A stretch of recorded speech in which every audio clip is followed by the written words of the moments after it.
Tardes, buenas noches a todos. Nuevo teórico de farmacología 1. Este es el anteúltimo de los teóricos. Y seguimos con el tema antibióticos. En este caso, vamos a hablar de 3 grupos: las tetraciclinas, los macrólidos y las lincosamidas. Empezaremos con un caso clínico. Un niño de 8 años que es alérgico a las penicilinas. Anteriormente se le administró alguna penicilina y el niño reaccionó con erupción, con dificultad respiratoria, es decir, una reacción de anafilaxia que en fármaco 2 describiremos. Y la madre refiere que desde hace 5 días comenzó con un dolor en la zona de maxilar izquierdo, de maxilar inferior izquierdo. Se le dio analgésicos, pero desde el día anterior ya le duele más, no puede comer, se le inflamó la cara, empezó a tener momentos de fiebre hasta llegar a 38,5. No puede masticar, no come bien, no puede cepillarse los dientes. Cuando vemos al nene, tiene una tumefacción en la zona submandibular izquierda, con los ganglios submandibulares aumentados de tamaño. Cuando hacemos la inspección intraoral, que el chico tiene dificultad para abrir la boca, no la puede abrir al máximo, pero llegamos a ver que el 75 tiene una destrucción coronaria por caries, con también una supuración, es decir, hay una fístula donde está saliendo pus. Después de una radiografía, llegamos al diagnóstico que es un absceso dentroalveolar agudo que ya ha llegado a compromiso de tejidos blandos, inclusive a ganglios. Entonces aquí el tratamiento va a ser un antibiótico. Ahora sí, vamos a empezar a describir los antibióticos que vamos a ver en el teórico de hoy.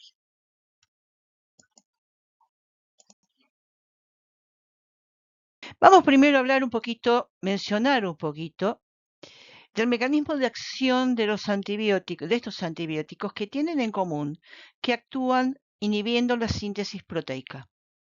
En el caso de las tetraciclinas, que es el primer grupo que vamos a hablar, tienen, al igual que los aminoglucósidos, grupo que vimos en el teórico pasado, van a actuar inhibiendo la síntesis proteica sobre la subunidad 30S del ribosoma. Entonces, en general, lo que ocurre en la síntesis proteica es que hay 2 sitios de unión, el sitio P y el sitio A. El sitio P se unen los péptidos, las cadenas que se van formando en el sitio P de peptidil, mientras que en el sitio A se une el ARN de transferencia, que también trae sus cadenas, que luego, en una siguiente fase, estas cadenas se unen y forman la cadena proteica definitiva. Bien, los antibióticos lo que hacen es unirse, ya sea sobre la subunidad 30S o la subunidad 50S, evitar de alguna manera esta síntesis. Los aminoglucósidos, que ya los vimos la clase pasada, como mencioné, como las tetraciclinas, que es el primer grupo de antibióticos que vamos a ver en este teórico, lo que hacen es, al unirse sobre la unidad 30S, lo hacen de manera reversible, se unen a estos sitios de unión, sobre todo el sitio de unión A, bloqueando e impidiendo la unión de las cadenas del ARN de transferencia y las cadenas que traen, por lo que si se liberan cadenas de proteínas son incompletas. Mientras que los macrólidos y las lincosamidas que van a actuar, que son los otros dos grupos de antibióticos que vamos a ver hoy, que actúa sobre la subunidad 50S, va a ser sobre la 50S, pero lo que van a hacer es, sobre todo, impedir que estas dos cadenas se unan y forme la cadena proteica definitiva o ya madura. O sea, impiden la creación de los puentes para la unión de estas cadenas en la fase que es la fase de elongación de la síntesis proteica, por lo que también se liberan cadenas proteicas que son inmaduras, incompletas y que terminan destruyéndose. Entonces, igualmente esto vamos a volver con cada uno de los grupos. Con aminoglucósidos ya lo vimos, pero esto después lo vamos a ver nuevamente cuando empecemos a hablar de cada uno de estas familias de antibióticos. Y vamos a comentar tetraciclinas, que es un grupo de antibióticos que son bacteriostáticos, es decir, que inhiben el desarrollo bacteriano, no las matan, aunque con los días sucesivos sí llegan a matarlos. Tienen un espectro medianamente amplio. Son intracelulares, es decir, ocupan el interior de la célula, por eso en infecciones intracelulares son antibióticos muy útiles. Tienen afinidad al calcio, tienen afinidad a tejido óseo y a dientes, y esto vamos a ver que trae uno de los efectos adversos y de las contraindicaciones de que tiene las tetraciclinas, que justamente tiene relación con esto. Así que ténganlo presente, el tema de la afinidad por el calcio, la afinidad para los tejidos óseos y a los dientes, porque de aquí va a estar la explicación de un efecto adverso y de dos de las contraindicaciones de este grupo de antibióticos. Bueno, acá ya no adelanto, no indicar en pacientes en crecimiento, pero vamos a continuar ya cuando lleguemos a efectos adversos y lleguemos a contraindicaciones. Ahí volveremos a este punto. Con el mecanismo de acción es unirse de manera reversible a los receptores 30S y evitar la incorporación o sea, evita que se unan, que se incorporen nuevos aminoácidos a la cadena peptida que está en crecimiento. De esa manera inhibe la síntesis proteica, es decir, bloquea es justamente la unión de la cadena peptídica que viene con el ARN de transición, que es el que esto está en el primer esquema que les mostré, y de esa manera inhibe a la síntesis proteica. Como lo decía nuevamente acá, para que lo vayan teniendo muy en cuenta, que por su afinidad al calcio se unen al hueso, a la dentina y al esmalte de las piezas dentarias. Entonces, el mecanismo de acción. Aquí tenemos sobre las uniones del ARN mensajero. Están las cadenas peptídicas de un lado, la cadena que los aminoácidos que trae el ARN de transición. Pero ¿qué pasa? Se encuentra este ARN de transición con una tetraciclina, lo mismo pasa con los aminoglucósidos que vimos la vez pasada, y no se puede unir. Es decir, bloquea la unión aminosil, o sea, la unión A, sitio A, de la ARN de transferencia. Entonces, no hay una unión, por lo tanto, no se adiciona a esta cadena peptídica los aminoácidos que trae el ARN. Esta cadena finalmente es liberada, por el ARN mensajero se la lleva, pero es incompleta. Al no adicionar aminoácidos, hay una cadena incompleta y no hay una síntesis proteica, no hay una proteína madura que se haya formado. Por lo que esto evita la formación de muchas partes de la célula bacteriana hija, llamémosle. Entonces, pero las bacterias han creado su forma de resistencia a las tetraciclinas. ¿Cómo? Bueno, son varias y esto depende de las bacterias. Hay algunas que directamente no permiten el ingreso de la tetraciclina, es decir, impiden que la tetraciclina ingrese dentro de la célula bacteriana para unirse a 30S del ribosoma. Por otro lado, hay otras bacterias que permiten el ingreso, pero la expulsan fuera de acá. O sea, ingresa la tetraciclina, pero la expulsa. La bacteria la expulsa fuera de esta casa. Entonces, sin permeabilidad no puede entrar. Expulsión activa. En algunos casos hay algún tipo de inactivación enzimática, como ya lo hemos visto con los beta-lactámicos, que una enzima que destruye la estructura química de las tetraciclinas. Y hay otros mecanismos de resistencia en donde la bacteria protege a su ribosoma y no permite que la tetraciclina se una al ribosoma. Esto depende de cada una de las bacterias. El espectro, dijimos que tenía un espectro un espectro medianamente amplio. Sobre los gram positivos se actúa sobre todos los estreptococos, alguna cepa Staphylococcus aureus.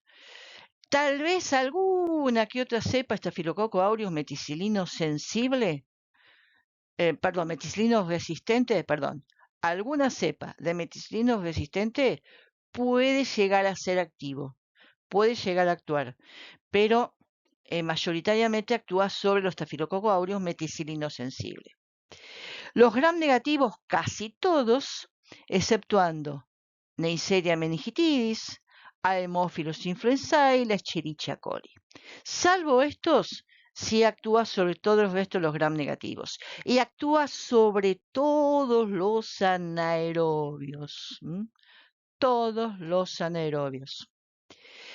Por eso en su momento fue un antibiótico muy útil como coadyuvante del tratamiento periodontal, pero debido a sus efectos adversos, sus contraindicaciones, se lo ha dejado de utilizar. Pero en algún caso en donde esté contraindicado sería un antibiótico útil, ya les digo, como apoyo de la terapia básica periodontal, que es el raspaje y alisado radicular. Ya lo van a ver el año que viene cuando cursen periodoncia.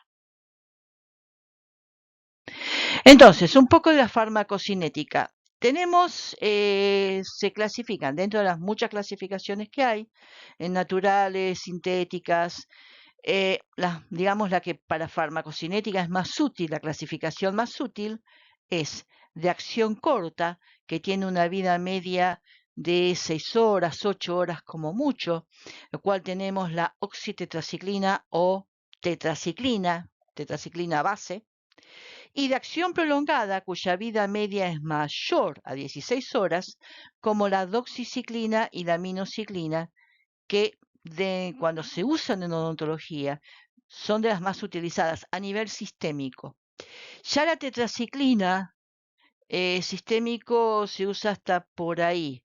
Hay formas en que sí se utiliza, se hacen preparados para indicarlas o aplicarlas en forma local. Se absorben fácilmente en el tracto gastrointestinal y cuando una vez que se absorben, se distribuye unido a proteínas plasmáticas dependiendo de cuál es la tetraciclina. Algunas se unen más, otras se unen menos.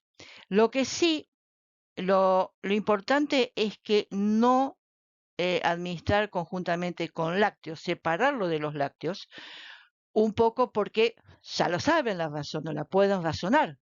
¿Qué les dije al principio? La tetraciclina tiene afinidad al calcio. Por lo tanto, si damos tetraciclina y damos lácteos, la tetraciclina se une al calcio de los lácteos y no se absorbe. Y además sí interactúa además con los alimentos que disminuyen su absorción, que esto pasa con el 90% de los antibióticos. Los antibióticos, el 90% para que tener una buena biodisponibilidad, hay que indicarlo 1 hora antes o 2 horas después de las comidas. Una excepción, ya la vimos, es la amoxicilina. Entonces, fíjense que la absorción, la biodisponibilidad de la tetraciclina base, 60-80% de la tetraciclina. Obviamente que con la presencia de lácteos esto baja casi cero, con la presencia de alimentos baja muchísimo.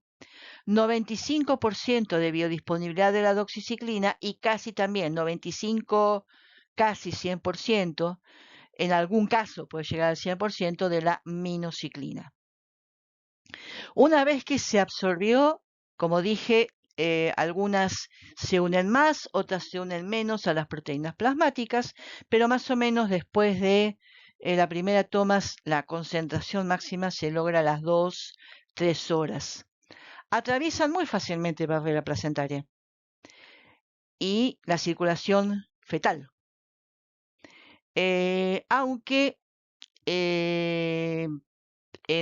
a diferencia de otros medicamentos que vamos a ir viendo con el tiempo, que se puede encontrar más medicamento en sangre fetal que en sangre materna, este no es el caso. Se encuentra más en sangre materna que en sangre fetal. Pero, a ver, vaya razonando. Tiene afinidad al calcio. Atraviesa placenta. Tiene afinidad y se une a dientes, a hueso. Y a dientes tanto a esmalte como a dentina. Bueno, vayan, como dicen los investigadores, sobre todo los policíacos, atando cabos para después llegar al desenlace de uno de los efectos adversos y una de las contraindicaciones. Se excreta por orina y se excreta también por heces. La distribución es en todos los órganos, hígado, riñón. Por eso está contraindicado en pacientes con insuficiencia hepática, está contraindicado en pacientes con insuficiencia renal. Puede pasar al líquido pleural, al pericardio. En un paciente hepático con ascitis, es decir, con líquido en la zona de abdomen, también se encuentra ahí, también se puede encontrar ahí tetraciclinas, que estaría contraindicado por el problema hepático. Bueno, esto un poco de la farmacocinética. La nomenclatura, algo que estoy tratando de ayudarles para que relacionen. Bueno, tetraciclinas, acá es fácil. Tetraciclinas.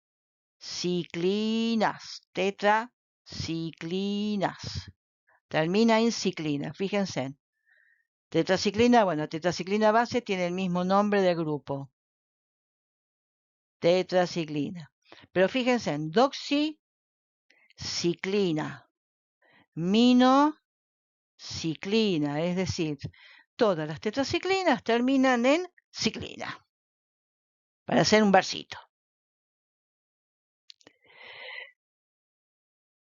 Vamos a las dosis. Vamos a dar primero la dosis de la doxiciclina, que es tal vez uno de los que más se utiliza en la actualidad, porque no posee tanto, o sea, posee los efectos adversos, pero más minimizados o menos grave que la tetraciclina natural, y aparte tiene una vida media más prolongada. La dosis de ataque, la dosis suele ser de 100 a 200 miligramos cada 24 horas. La dosis de ataque, aunque se da en este caso una dosis de ataque y una dosis de mantenimiento, la dosis de ataque se da o 100 miligramos cada 12 o 200 miligramos en una sola toma.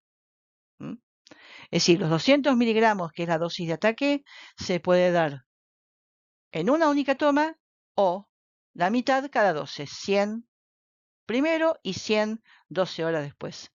Y la dosis de mantenimiento el resto de los días 100 miligramos cada 24 horas, 100 miligramos una vez por día. La minociclina se puede dar 50 miligramos cada 6 horas o 100 miligramos cada 12 horas. La que más se utiliza es esta, 100 miligramos cada 12 horas, ¿sí? La tetraciclina, llamémosle base, son 250 miligramos a 500 miligramos cada 6 horas. Recuerden que la tetraciclina, esta tetraciclina base, es de acción o de vida media más corta, de acción corta. Tiene una vida media más corta que la aminociclina o que la doxiciclina. Entonces, bueno, indicaciones, procesos periodontales como, digamos, como coadyuvante. No es el único tratamiento en los procesos periodontales. Es un coadyuvante de la terapia base periodontal. Después de raspaje y alisado radicular, aunque no es necesario en todos los pacientes darle alguna tetraciclina o algún antibiótico.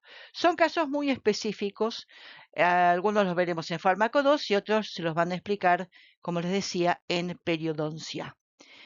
Sí, es un buen coadyuvante para, sobre todo estos casos como este, que es la periodontitis, lo que se llamaba antes se llamaba periodontitis juvenil. Ahora se llama periodontitis agresiva, para lo que antes se llamaba periodontitis juvenil, que está provocada, o sea, si bien está toda la placa bacteriana subgingival, hay predominio de dos anaerobios, el Agregatibacter actinomyces concomitans y el Capnocitofago, que son anaerobios que destruyen tejido rápidamente, pero generalmente también de forma localizada. Y tienen preferencia por los primeros de cada serie. Los incisivos centrales, los primeros premolares. Entonces, bueno, para esos casos son especial. Vamos a los efectos adversos. Fotosensibilidad, es decir, alguien por algún profesional, médico odontólogo, les indicó que la infección la tienen que tratar con tetraciclina, les dio tetraciclina. Y ustedes pensaban irse a tomar sol por ahí a alguna playa de Brasil o a Miami o al Caribe o no, olvídense de tomar sol. Porque, ¿qué sucede? Tomando tetraciclina y tomando sol, vamos a tener reacciones como estas, de fotosensibilidad. Después hay otras reacciones de hipersensibilidad, de urticaria, dermatosis exfoliativa, bueno, exantema. Volvemos. Alta afinidad con tejido óseo dental. Bueno, y acá está. Fíjense. Estas manchas, ¿saben qué las provoca? Las tetraciclinas. Las provoca las tetraciclinas cuando se da tetraciclina a una mujer embarazada o a un chico menor de 14 años, cuando tiene sus piezas dentarias en formación, por ahí un poco menos, porque ya en 14 años lo único que le queda en formación son los terceros molares. Pero bueno, por eso, o sea, se produce esta pigmentación. Creo que con las técnicas de blanqueamiento actuales algunas se pueden blanquear. Pero esto, por eso yo le decía, recuerden esto de la afinidad al calcio, de la afinidad a los tejidos óseos y a los tejidos dentales. Es causa del efecto adverso, está relacionado con un efecto adverso y con una de las contraindicaciones. Bueno, Acá está el efecto adverso. Pigmentación de las piezas dentarias. Y en el hueso, cuando se le da a una mujer embarazada o a un chico en crecimiento, se depositan en hueso en crecimiento, por lo que puede provocar una deformidad y un retraso de crecimiento óseo. Por supuesto, también puede provocar náuseas y vómitos. Y hay otro efecto adverso que aquí no está, que puede provocar lo que se llama una superinfección o superinfestación, en verdad por agentes oportunistas como son los hongos, porque debido a la gran al espectro que tiene las tetraciclinas, cuando son tratamientos muy prolongados, que por ahí en odontología como coadyuvante de algún tratamiento periodontal se da un poco más de 5 días, entonces puede provocar que babe con toda la flora intestinal, babe con toda la flora bucal y pueden aparecer micosis. Entonces, esto con respecto a los efectos adversos.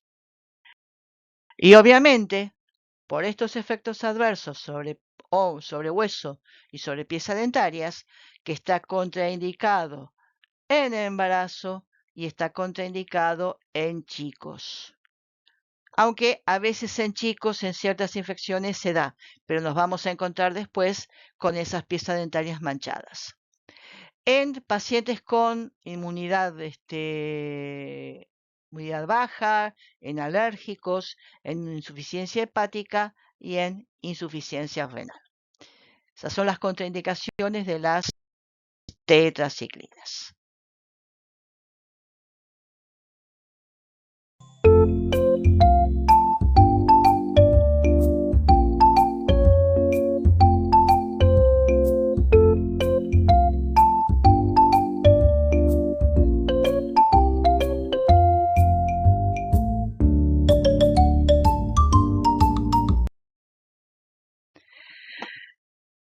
Bueno, después de unos abdominales, aunque este chico hacía trampa, lo estaba ayudando el Michi. Vamos a otro grupo de antibióticos macrólidos, que esto los usamos bastante en odontología, porque son los reemplazantes de los beta-lactámicos. Cuando hay alergia a los beta-lactámicos, a las penicilinas, bueno, ¿cómo reemplazamos a las penicilinas? Con un macrólido. Macrólidos en general son bacteriostáticos, pero vamos a ver que esto depende un poco de dosis y de qué macrólido es. Tienen un amplio espectro de mediano a amplio, y también actúan inhibiendo síntesis proteica, uniéndose a la subunidad 50S del ribosoma. Esta vez no actúa sobre el 30S como las tetraciclinas o lo que vimos la vez pasada, los aminoglucósidos. Lo hacen sobre el 50S. ¿Se acuerdan que yo les mencioné ya este grupo en la primera diapositiva cuando hablamos del mecanismo de acción de los antibióticos que actúan sobre síntesis proteica? Entonces, hay muchas clasificaciones de macrólidos. Una es de acuerdo al orden de aparición. Antiguos, la eritromicina, que es una molécula más, la primera molécula, el primer macrólido, pero que ya casi no lo usamos. Espiramicina es otra molécula más antigua. Reciente, claritromicina. Azálido, la citromicina. Ketólido, que es la telitromicina, que esta mucho tampoco la usamos. Nosotros los dos que más vamos a usar, sobre todo, es la citromicina, que es con la que vamos a reemplazar a las penicilinas, y en algunos casos, la espiramicina. Son los dos más importantes en este momento para odontología. La clarito nosotros no la usamos tanto, ya que es un macrólido que tiene mucha afinidad a lo que es el aparato respiratorio. Entonces, por eso en medicina se la usa mucho para las infecciones del aparato respiratorio.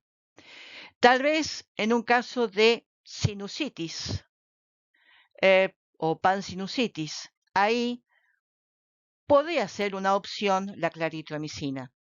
Y después hay otro caso, que eso lo vamos a ver en fármaco 2, que es cuando vamos a dar antibiótico para prevenir una infección cardíaca, que es una endocarditis, que es la endocarditis infecciosa, también es una opción. Pero eso lo vamos a dejar para la primera clase de farmacología 2. Entonces, esta es una clasificación. Otra clasificación es de acuerdo a la cantidad de átomos de carbono que tiene, de 14 átomos, o sea, cantidad de átomos que tiene, no solo de carbono, que tienen los macrólidos. ¿Qué pasa? Los macrólidos macro viene de grande, son estructuras químicas grandes. Por eso, dentro de 14 átomos, la eritro y la clarito, fíjense en que pasó una antigua y uno de los nuevos. 15 átomos, también uno de los más recientes, que es la citro. Entonces, 14 átomos, la eritro, uno viejo, y la clarito, uno más nuevo. De 15 átomos, el azálido, que también es relativamente nuevo. De 16 átomos, la espiramicina, uno de los viejitos. Y cetólido, que ya acá no se lo clasifica como, no está clasificado por la cantidad de átomos, la telitromicina. Y hay otra clasificación que son de primera generación y de segunda generación. De aquí ven, de primera generación, lo más antiguo es la eritromicina y la espiramicina. Y de segunda generación, la citromicina, la claritromicina y la roxitromicina.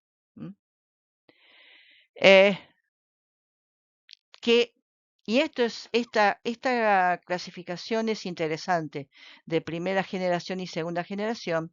Va a ser interesante sobre todo cuando hablemos del espectro. El mecanismo de reacción de los macrólidos, como les dije, es actuar sobre la subunidad 50S de los ribosomas. Se unen a la subunidad 50S del ribosoma de manera reversible e inhibiendo la síntesis proteica bacteriana. Actúa diferente, aparte de no actuar sobre la 30S, sino sobre la 50S, no es que bloquean los sitios de unión, bloquean la unión de las cadenas peptídicas. ¿Sí? Entonces, tenemos, por ejemplo, acá habla de la eritro y de la espira, es decir, la cadena del RNA mensajero, 30S, 50S,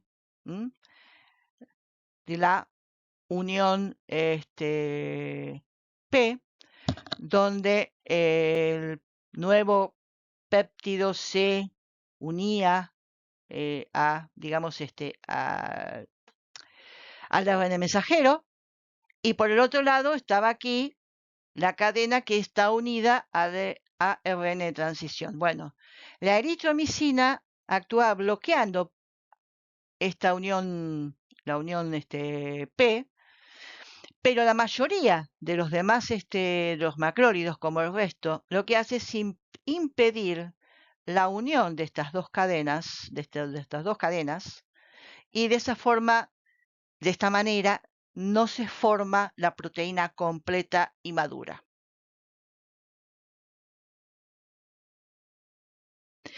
El mecanismo de resistencia, bueno, también hay mecanismos de resistencia. Una es alteración del sitio blanco, es decir, modificación del ARN del ribosoma. Es decir, a través de de los plásmidos, es decir, los que llevaba el gen de resistencia, codifican una enzima metilasa que modifica al ARN y de esa manera evitan que el antibiótico pueda actuar sobre las uniones del ARN. Otro mecanismo de resistencia es la del eflujo, es decir, la de la expulsión. O sea, hay una bomba dentro de la bacteria que expulsa al antibiótico del interior de la célula bacteriana. Y por último, también nuevamente, la enzima, modificación o inactivación del antibiótico por la liberación de una enzima. En este caso es una esterasa que la liberan las enterobacterias. La farmacocinética, sobre todo se da por vía oral.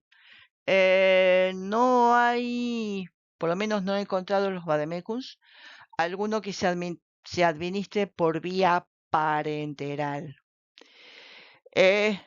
Una vez que se absorben, acá en algún caso los alimentos disminuyen la absorción, aunque en el caso de la citromicina no disminuye la absorción, sino que la hace más lenta.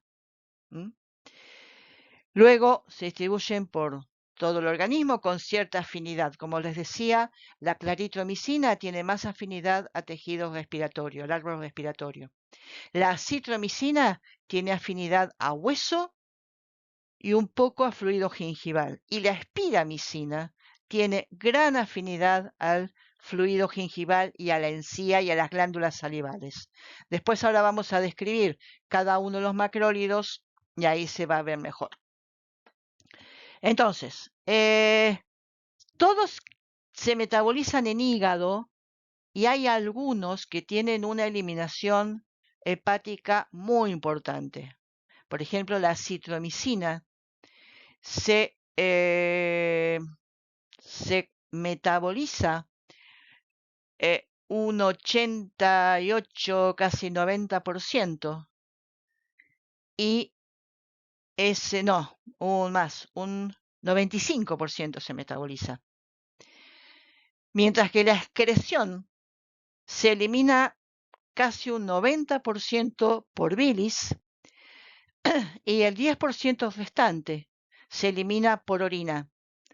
Mientras que de ese 10% que se elimina por orina, la mitad se elimina metabolizado, o sea, en forma de metabolitos inactivos, y solo un 5 o 6% se elimina sin cambios. O sea que la metabolización de la citromicina es prácticamente total. Hay otros como la espiramicina que se metaboliza también mucho, un 60-70% en hígado, pero que sí tiene una excreción renal un poquito mayor que la citro, pero lo hace gran parte metabolizado. Nomenclatura, macrólidos. Bueno, macrólidos. En verdad hay que tomar esta parte, que acá el nombre no tiene mucho que ver con el final, pero de alguna manera lo pueden relacionar. Fíjense, eritromicina, claritromicina,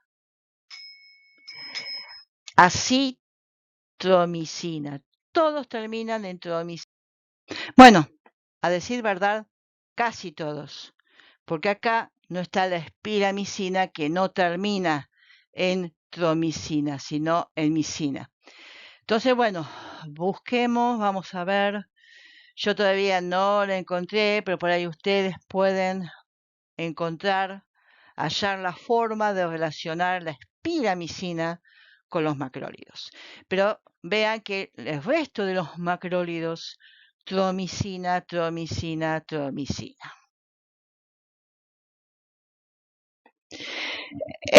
Entonces un poquito de la farmacocinética, acá un poquito ya más separada por cada una de ellas. tienen una buena absorción oral, sí, aunque no con presencia de alimentos, salvo en el caso del acitro que no la disminuye, sino que la retarda, la hace más lenta. La vida media, 2 horas la eritro, 3 horas y media la claritro, 5,5 a 8 la espiramicina, 10 horas la telitromicina. Y fíjense en la citromicina, más de 40 horas. En verdad, la vida media de la acitromicina promedio son 68 y puede llegar a 72 horas. Mínimo es 40. Por eso van a ver un detalle. Cuando hablemos de acitro, van a ver un detalle sobre la cantidad de días que se utiliza. A ver si hay algunos metabolitos activos. La eritromicina no, son todos inactivos. La claritromicina, la citromicina, la espira y la telitro, sí hay algún metabolito activo, pero son los menos.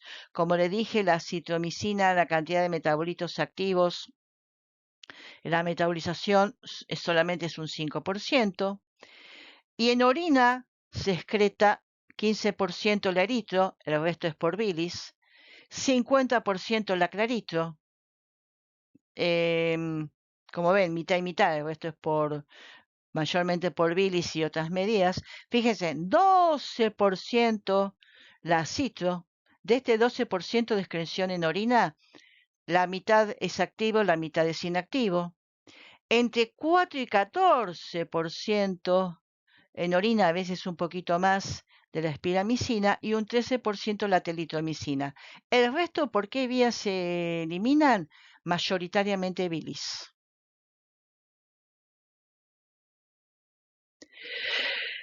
Entonces, espectro, bueno, ahora vamos a ir describiendo cada uno de los principales macrólidos y vamos a ir viendo el espectro de cada una. Pero en general, los macrólidos de primera generación, es decir, la eritro y la espiramicina, como les decía, son bacteriostáticos a dosis terapéuticas y a dosis altas o a muchos días, después de muchos días de tratamiento, pasan a ser bactericidas.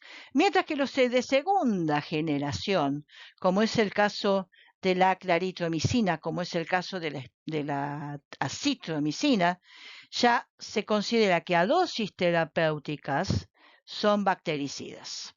O sea, ya son bactericidas ya a dosis usuales, a diferencia de las de primera generación, que era la eritromicina y la espiramicina.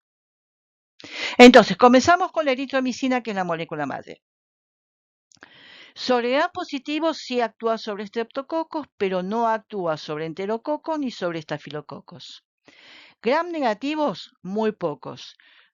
Solamente Neisseria meningitidis, alguna Neisseria gonorrhoeae y legionela.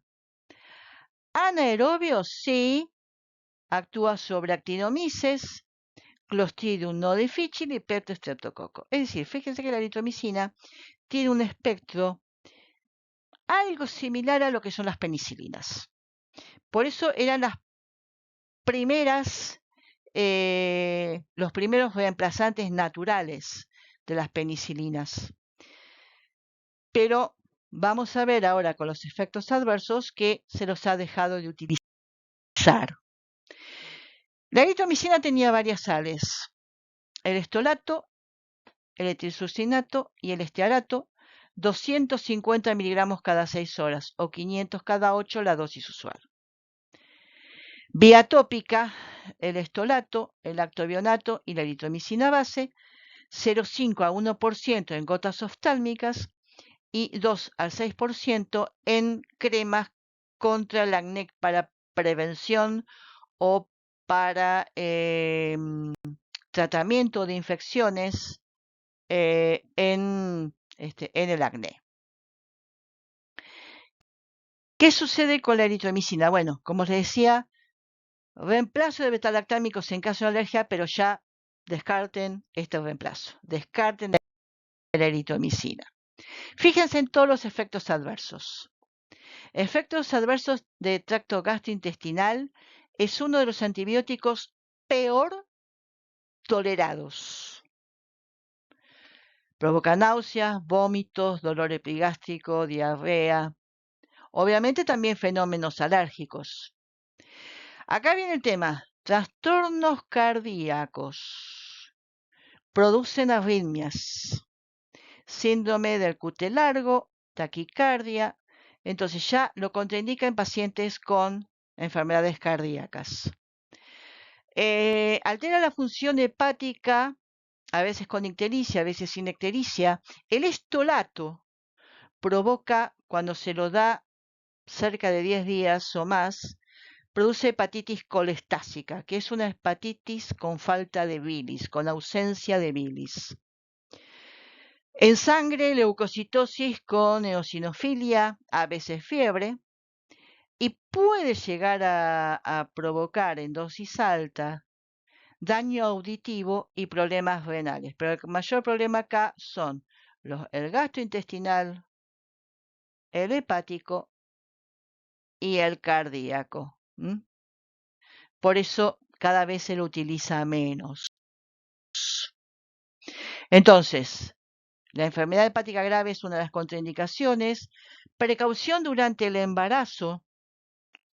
Si bien era un fármaco seguro, el estolato puede provocar falla hepática durante el embarazo. Por eso ya está casi contraindicado la eritromicina. La espiramicina, seguimos de las más viejas o las de primer nivel. Actúa sobre todos los gram positivos y todos los anaerobios, pero fíjense en esto. Tendría que haber puesto los bebés. Bueno, no importa. Verde. Todos gram positivos, todos los anaerobios. Y fíjense ahora, ¿qué pasa con los gram negativos? Ninguno. Ningún gram negativo. Entonces, en general, en ciertas infecciones que son mixtas, debemos agregar algún otro antibiótico que actúe sobre gram negativos. No se pierda la próxima clase, que vamos a descubrir cuál es ese antibiótico. Se da por vía oral 1 gramo, que es equivalente a 3 millones de unidades internacionales. Cuando uno busca en Vademecum, acá no se presenta como 1 gramo, se presenta como 3 millones de unidades internacionales. Y así, se escribe así, 3 millones de unidades internacionales, que se dan cada 12 horas. Tiene la espiramicina, como les decía, tiene una gran afinidad a lo que es fluido gingival, a lo que es encía, y además hay una porción, un fragmento de la espiramicina sin metabolizar que se excreta por glándulas salivales. De ahí también su gran actividad antibiótica sobre infecciones gingivales y además para evitar infecciones de glándulas salivales si hay que hacer algún tipo de cirugía en las glándulas salivales. Entonces, por su gran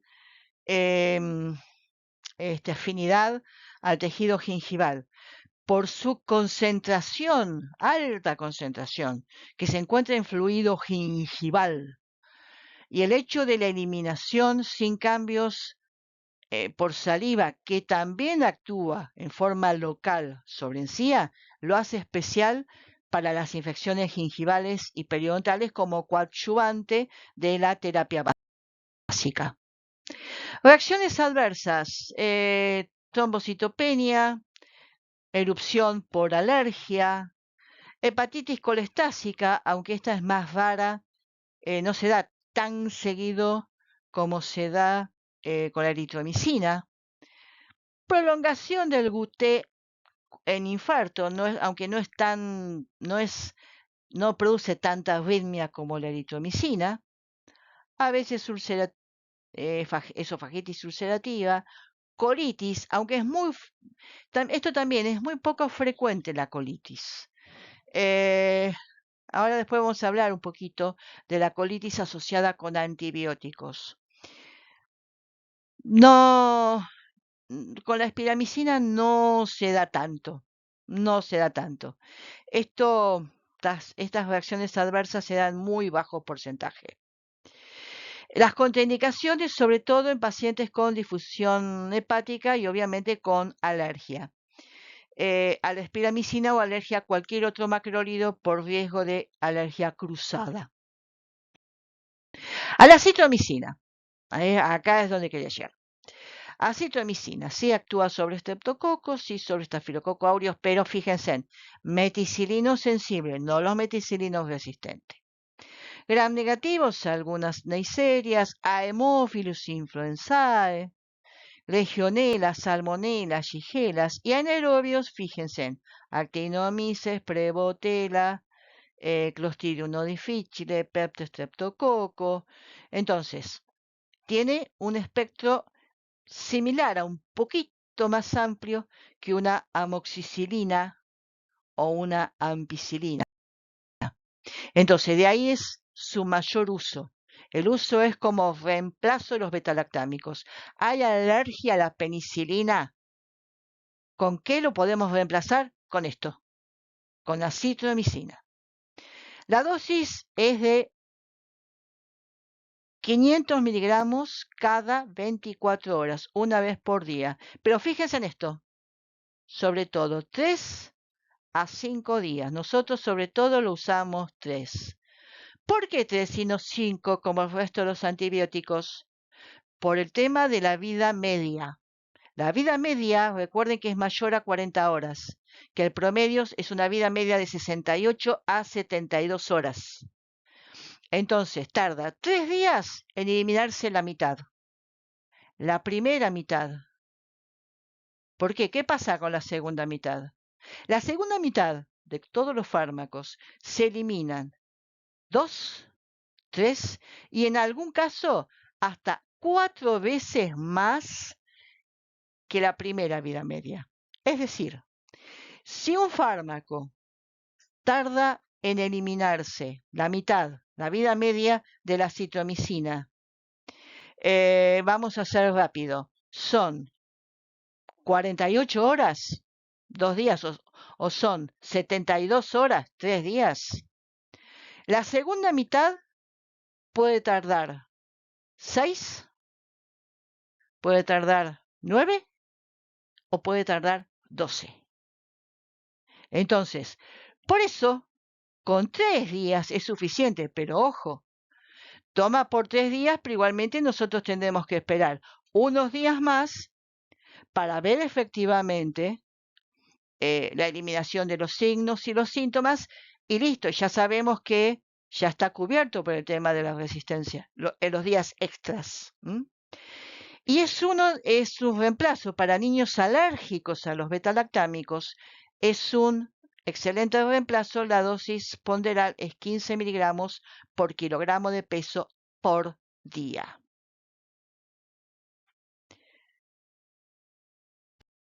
Entonces, como las indicaciones, reemplazo de betalactámicos en caso de alergia. Reacciones adversas, se da poco. Diarreas, náuseas, vómitos, que esto es bastante común en la mayoría de los antibióticos. Erupción, prurito en caso de, digamos, de alergia. Mareo, cefalea. Dificultad al tragar, alteraciones de la visión, sordera, puede haber alteraciones en sangre. Lo que hay que tener cuidado es en pacientes con insuficiencia hepática grave o enfermedad hepática grave. Y por supuesto, en pacientes alérgicos a los macrólidos, ahí está contraindicado.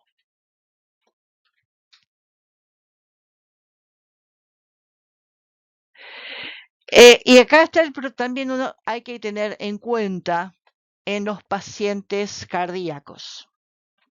ya que esto es durante un tratamiento de 5 días, pero nosotros en odontología con 3 días es suficiente. 5 días más que nada lo dan los médicos, especialmente en otorrinolaringología, que la mayoría de este caso fue en pacientes tratados con acitromicina por otitis o por infecciones de oído, sobre todo. Durante un tratamiento de 5 días de acitromicina se vio un incremento leve de posible muerte cardiovascular. ¿Por qué? Porque también produce arritmia. Obviamente que esto se vio en pacientes con algún antecedente o con alguna enfermedad cardíaca o antecedentes de problemas cardíacos. Pero se observó, perdón que repetí tanto se observó en pacientes que tomaron durante 5 días. Y hubo muertes, pero en una relación 1 en 1000. Así que es importante, pero no es tan importante. Pero tenemos que tener cuidado en pacientes con alteraciones cardíacas o con antecedentes cardíacos, no darlo más de 3 días. Claritromicina tiene casi idéntico espectro a la citromicina. Prácticamente salieron juntas en el año 1991, 1992. La dosis usual es 500 miligramos cada 12 horas. Nosotros no lo usamos tanto porque no tiene tanta afinidad, o sea, llega bien al tejido, a las infecciones bucales, pero ¿qué pasa? Por la afinidad al tejido óseo de la citromicina, llega más la citromicina que la claritromicina, que tiene más afinidad por lo que es el árbol respiratorio. Por eso se utiliza mucho en infecciones bronquiales, neumonía, faringitis, otitis y en nuestro caso podría ser sinusitis. La contraindicación, hipersensibilidad, o sea, alergia a los macrólidos, embarazo con precaución y lactancia, y hay que tener cuidado en pacientes con alteraciones hepáticas, disfunción renal, antecedentes de enfermedades gastrointestinales, especialmente por colitis pseudomembranosa provocada por el Clostridium difficile. Ahora después vamos a volver a este bichito, a este señorito y su colitis. Bueno, de eritromicina, esto también a título informativo, porque nosotros no lo usamos tanto. Un espectro similar, aunque en algunas cosas un poco más amplio, más o menos, que la citroclaclaritro. También nos sirve para sinusitis, para bronquitis, amigdalitis y faringitis. Y la dosis usual, 800 miligramos cada 24 horas o 400 miligramos cada 12 horas. A mí lo que me interesa es que sepan sobre todo la dosis de la espira y la dosis de la citro. Esas dos dosis son las que para odontología, son las que más podemos llegar a utilizar. La citro más la espira un poco menos, pero son los dos macrólidos tal vez que tienen más relevancia en odontología. Esos son los dos macrólidos que sí, por ahí les vamos a pedir en fármaco. Que sepan.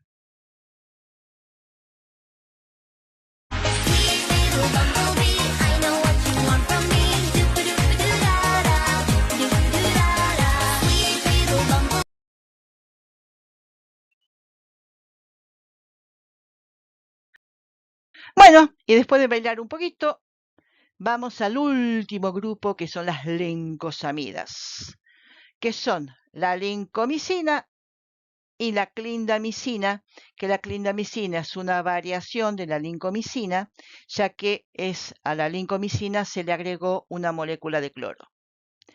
También se une a las unidades 50S de los ribosomas, exactamente el mismo mecanismo de acción de los macrólidos, y se une en el mismo sitio de los macrólidos. Por eso, hay algunos libros de texto, no tanto de farmacología, sino más de infectología, que los pueden encontrar a las lincosamidas como un grupo dentro de los macrólidos.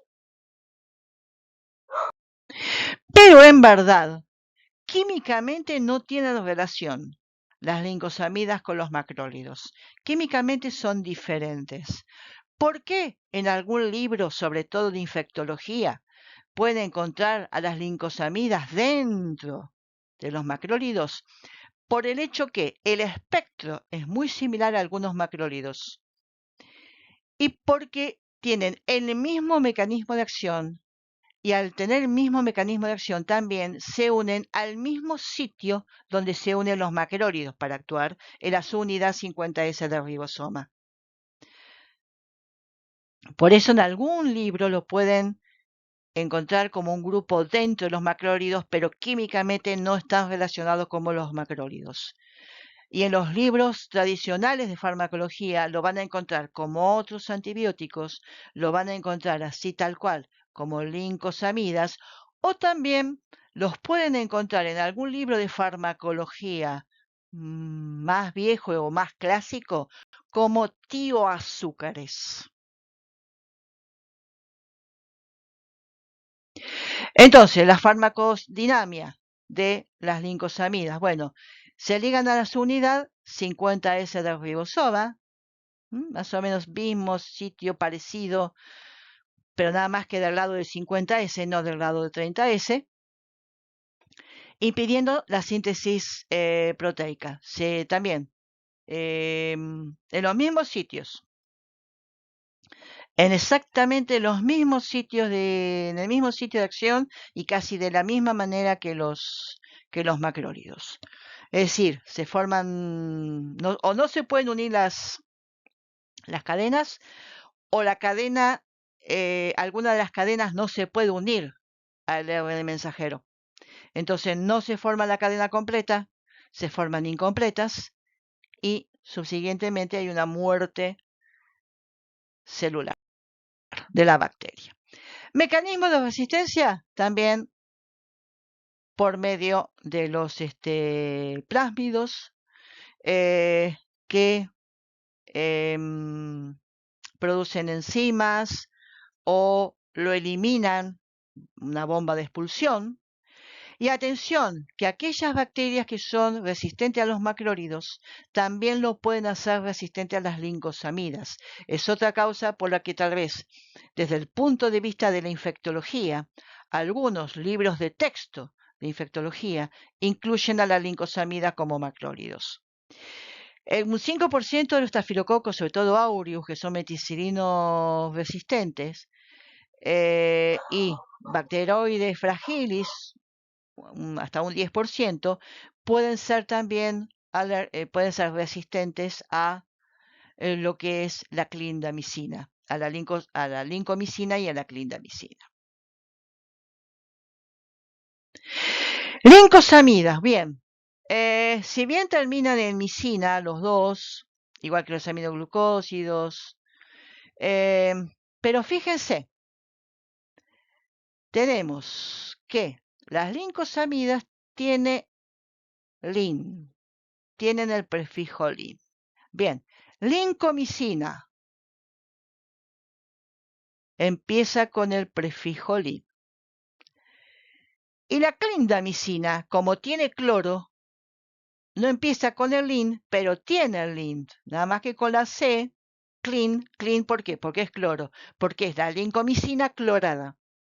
Pero fíjense que también tiene el lin. Acá sí tenemos en este grupo una relación entre el nombre del grupo, que es lincosamidas, comienza con lin, y el nombre de los antibióticos que pertenecen a ese grupo, que tiene ese prefijo lin. Uno directamente y el otro a posterior de la C, pero también tiene el prefijo lin.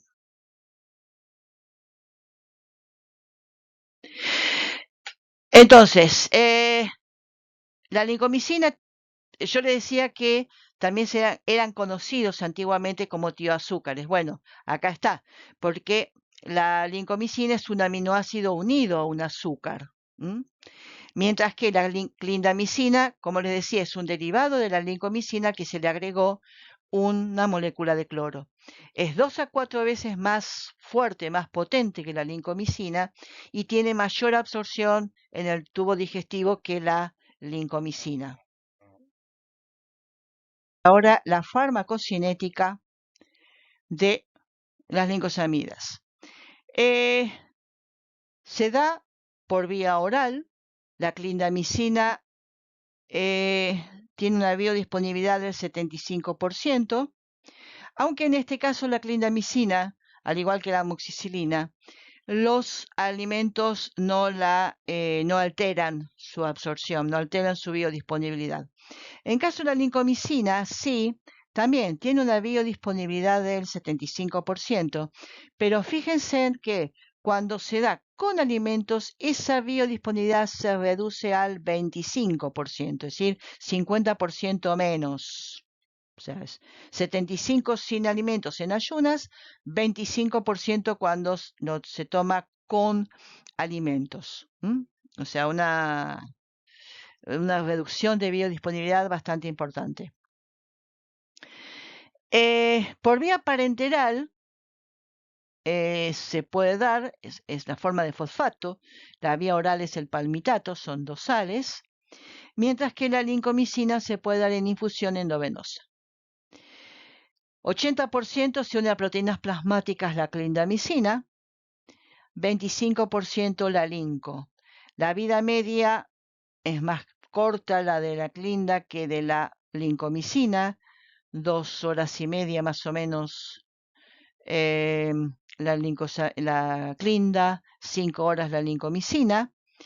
La eliminación, un 10% por orina sin cambios, esto pasa a los dos. Se elimina más por bilis, por orina sin cambios. Por bilis tienen una metabolización hepática y se eliminan mayormente, fíjense, en un 90% por bilis. Cuestión que también hay que tener mucho cuidado cuando hay una función hepática comprometida. En la primera clase de fármaco 2 vamos a ver qué hacer con los antibióticos si el paciente al que le debemos dar un antibiótico tiene insuficiencia hepática. También vamos a ver qué pasa si el paciente tiene una insuficiencia renal. Entonces, la clindamicina, ¿por qué se da más clindamicina que la lincomicina? Bueno, porque tiene una absorción mayor, sobre todo que no la afectan los alimentos. La potencia antibiótico es mayor, tiene efectos colaterales, pero son menores al de la lincomicina, y además es más efectiva sobre ciertas infecciones provocadas por anaerobios como Bacteroides fragilis y otros anaerobios que suelen ser resistentes a la penicilina y es muy poco frecuente que también sean resistentes a las lincosamidas, o en especial a la clindamicina. Entonces, la clindamicina del espectro, fíjense que tiene un punto en común con un macrólido que hemos visto. Gram positivos, Streptococcus, Staphylococcus, incluyendo Staphylococcus aureus, pero el meticilino sensible, no el meticilino resistente. Gram negativo, ninguno. Y anaerobios, todos excepto Toxoplasma, Clostridium difficile y el Clostridium no difficile. ¿A qué les hace acordar este espectro? Si revisan el espectro de los macrólidos, había un macrólido que actuaba sobre gram positivos, que actuaba sobre, en ese caso, todos los anaerobios y ningún gram negativo. La espiramicina. Bueno, tiene un espectro muy similar a la espiramicina. Y la clindamicina, al igual que la linco, pero la clinda en especial, tiene Un detalle que en la farmacocinética no se los mencioné. Tiene gran afinidad al tejido óseo. Por eso, para infecciones óseas, es también un antibiótico muy útil. Bien, y nuevamente apareció este señorito de Clostridium difficile. Bueno, ¿qué pasa, profe, con el Clostridium difficile? Ya vamos a ver. Antes de ver qué hace, qué relación tiene, por qué aparece tanto el señor o señorito Clostridium difficile, vamos a ver cuál es la dosis de la clindamicina. La clindamicina por vía oral se da de 300 a 600 miligramos cada 6 u 8 horas. Nosotros mayormente utilizamos 300, en algún caso 600, pero más que nada se da 300 miligramos de acuerdo a la infección cada 6 u 8. En este momento se da más habitualmente cada 6, 300 cada 6. En niños, la dosis ponderal es 20 miligramos por kilogramo de peso por día, aunque se utiliza muy poco la clindamicina en niños. Pero, para que la sepan, en niños para alguna infección la que más se utiliza son o la moxi o la citro. Mientras que por vía parenteral, la dosis por vía parenteral ahí sí es 600 miligramos cada 6 u 8. Indicaciones de la clindamicina para infecciones óseas, para las infecciones dentales, también para infecciones periodontales, porque el espectro cubre a la placa bacteriana subgingival que está presente en infecciones periodontales. Eso sí, también vamos a tener que en alguna infección donde tengamos gram negativos, sumarle otro antibiótico que actúe sobre gram negativos. Les reitero, no se pierdan el próximo teórico donde vamos a descubrir quién es ese antibiótico. Bueno, clindamicina. Esta imagen que es. ¿Cuáles son los efectos adversos?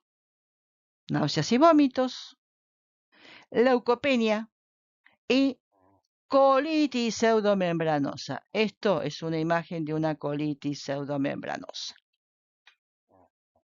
Bien, ¿y quién provoca esta colitis pseudomembranosa? Adivinen. Sí, exactamente. El Clostridium difficile, que es un anaerobio que suele estar en intestino dentro de de la flora intestinal. Nada más que es muy controlado por otros microorganismos de la flora intestinal. ¿Qué pasa? Cuando hay antibióticos que barren con los otros microorganismos y no barren contra el Clostridium difficile, ¿qué pasa? Este Clostridium difficile aumenta la cantidad, prolifera y provoca estas lesiones intestinales con pseudomembranas amarillentas. Obviamente el paciente tiene colitis, deshidrata. El tema también que esta colitis puede aparecer, creo que inclusive a partir de 15 días después de terminado el tratamiento con antibióticos.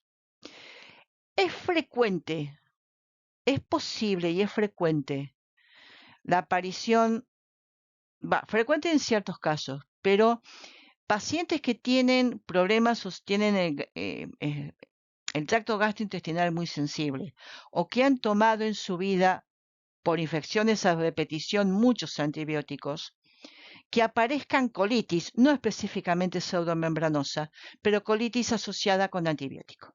Esta es la colitis más grave. No solo puede aparecer con la clindamicina, también puede aparecer con, por ejemplo, la ampicilina.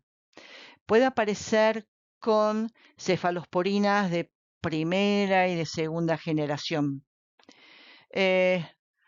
Puede aparecer no con tetraciclinas, porque la tetraciclina actúa sobre todos los anaerobios y actúa incluyendo sobre el Clostridium difficile.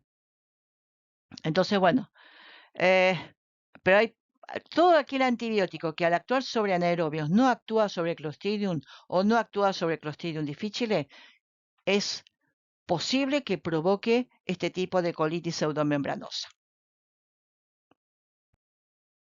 Bueno, ¿y qué se puede hacer? Bueno, acá tenemos algo llamado probióticos. ¿Qué son los probióticos? Son alimentos o medicamentos que contienen cepas de microorganismos de la flora intestinal normal.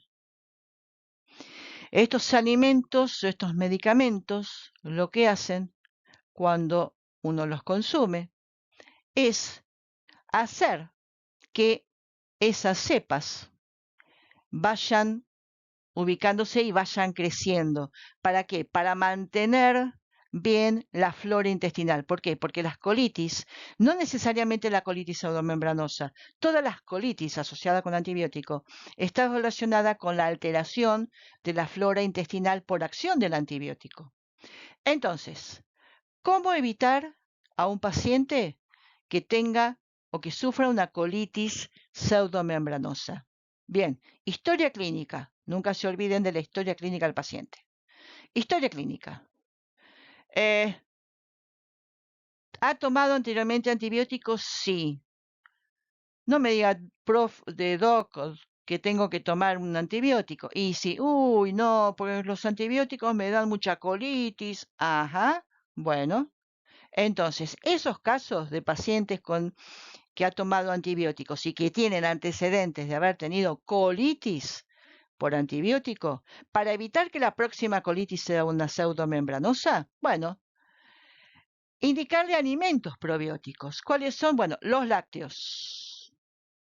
Los lácteos son ricos en probióticos y las empresas lácteas están reforzando, eso es lo que dicen las propagandas,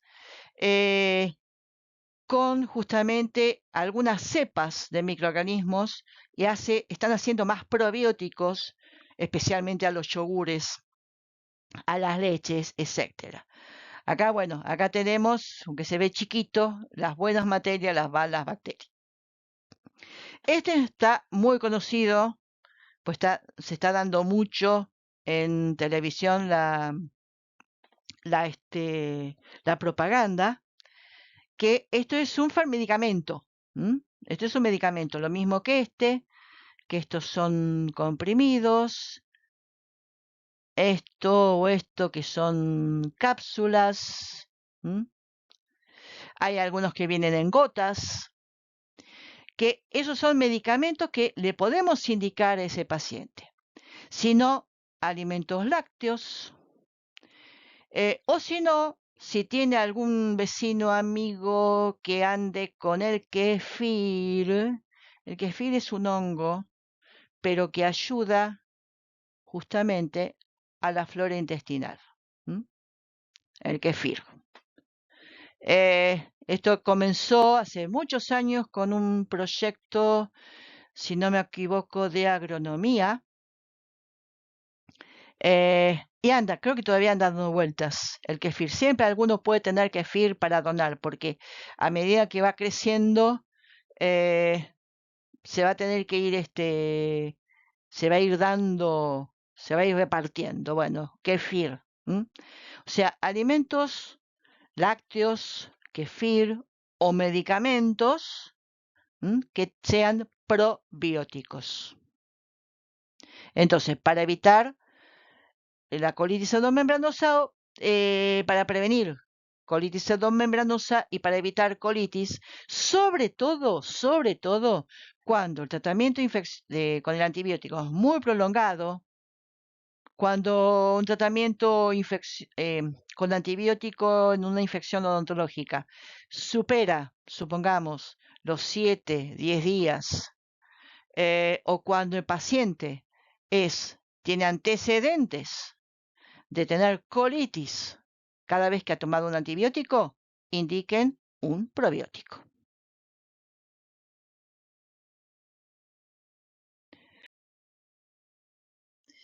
Bueno, volvemos al caso clínico.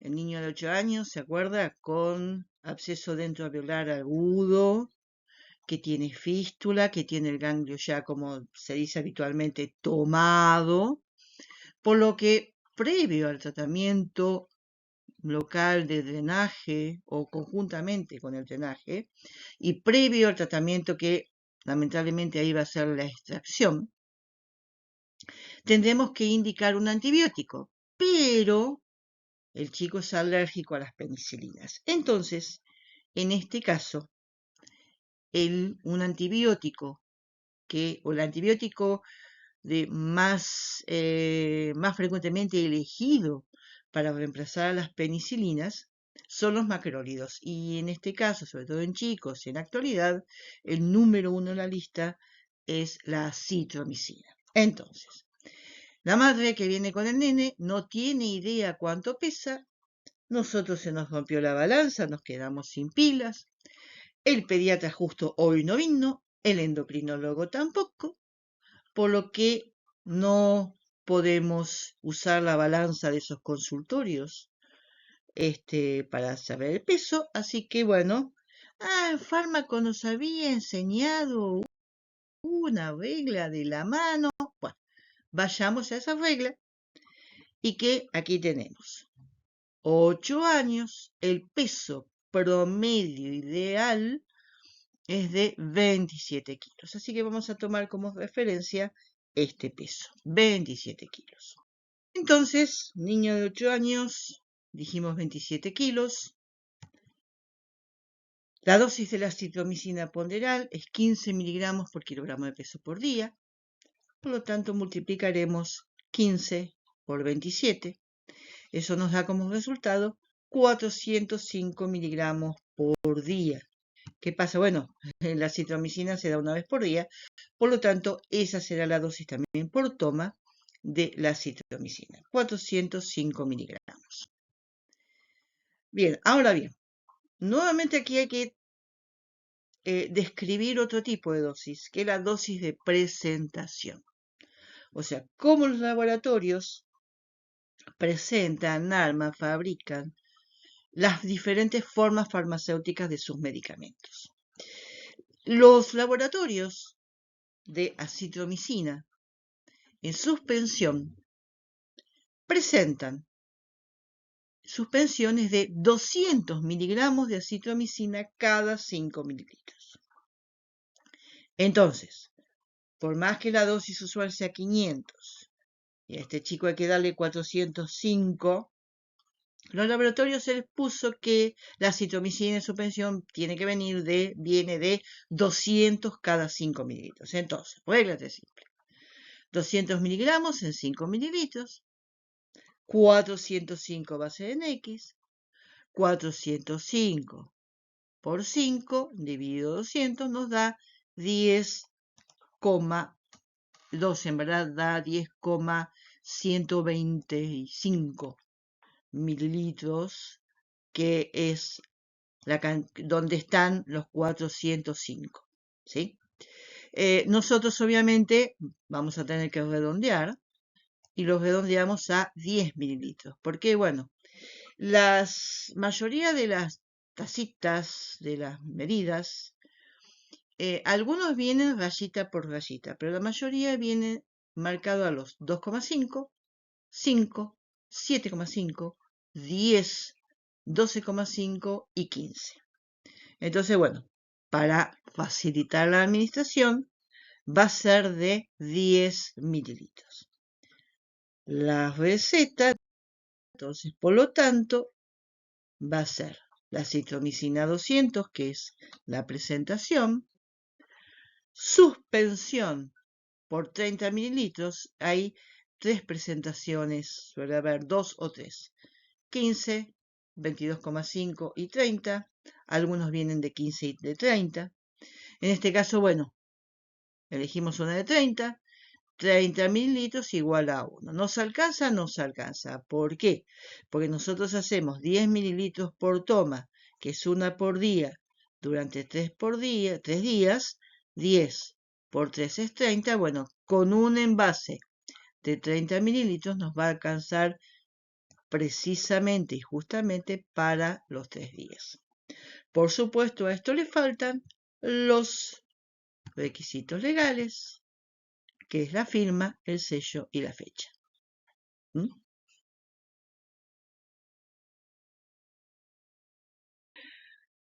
Bueno, les aviso que díganle al paciente que esto no sirve. Si tiene que tomarlo a las 5 en vez de las 8, a la bacteria no la sorprenden. Así que eso no sirve. Me despido hasta el próximo teórico.